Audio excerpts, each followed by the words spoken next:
evening, viewers. This is the Colonel speaking to you live from the Grange for British Imperial YouTube Broadcasting, and we begin with part 4 of the Gramophonic Murder Mystery. For those who have missed the last part, Professor Lord Peter Oxbridgeman and his faithful companion in adventures, the Squire, were underneath the meeting of the CLPGS in a dark cellar. Here we go with part the 4th. They were in fact under the meeting, and soon the sound of shuffling feet and the tap of sticks was heard from above as the elderly and generally infirm members of the Society of Elders and great tea drinkers and biscuit dunkers began. The meeting began with the singing of the national anthem, Silver Threads Amongst the Gold, to commemorate the members not being present due to, well, not being dead but gone before. Then the ceremonial reading of the latest work by Professor Andrews began. Jumbo Matrix numbers 1913 to 1914, Part 1, Subsection 2A, Chapter 3, it began. After a couple of minutes the Squire put his hands over his ears and said to the Professor, "I just can't stand it, it's torture." Just then the Professor heard a shuffling sound from the passageway that led up to the 203 leg. "Quick, Squire, don these anoraks and pretend to read this back number of the Hillendale News."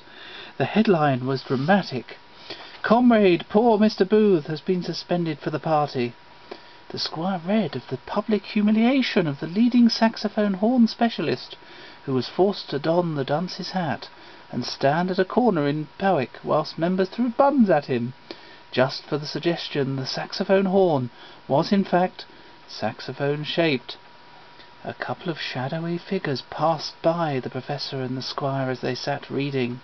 One had a ginger wig, whilst the other, an aggressive-looking chap, had a beard and a nasty growl. "They've gone," said the Professor as the figures went upstairs. "Let's have a look here," he pointed toward another passageway, with a sign saying bookshop above it. "No one's been along here for years," observed the Squire. "No," said the Professor, "the CLPGS does not encourage research. Look what happened to poor Mr. Booth." They went along the dark and dingy passageway, and up some stairs to a gallery, and found themselves overlooking the mostly empty hall in which the meeting was being held.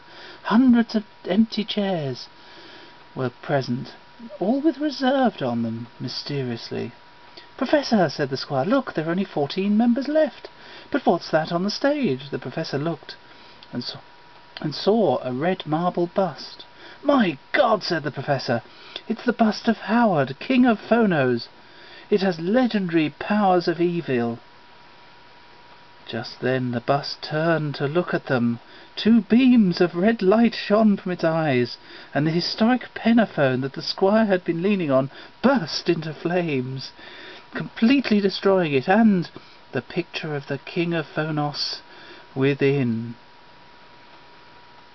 A cry went up from the members, and as they shuffled towards our 2 heroes, the Professor and the Squire rushed down the nearest stair and along another passageway.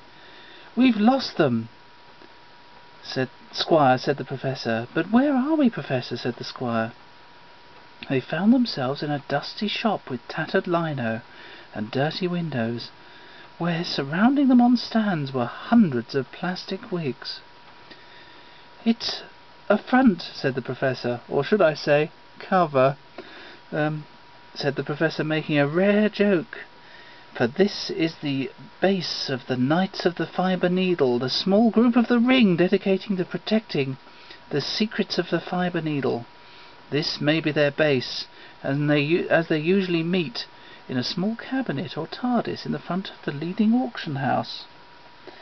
"Didn't they put you on trial, Professor, for making false fibre needles?" asked the Squire. "Indeed they did," said the Professor, "but I escaped from the court with the help of a friendly squirrel who sadly lost his nuts in the attempt." "What about you?" asked the Squire. "Oh, my nuts are fine," said the Professor, examining the unconvincing wigs.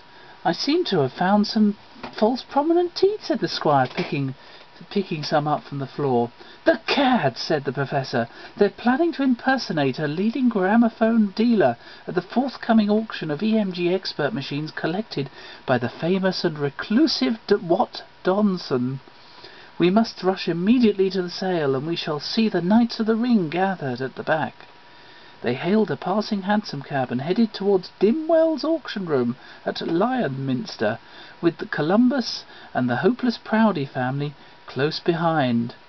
Tune in soon, viewers, for the next incredible installment of the Gramophonic Murder Mystery. Who is the dealer with the prominent teeth? Why the wig shop? And why was Wat Donson so reclusive? Find out next time. Thank you and goodbye.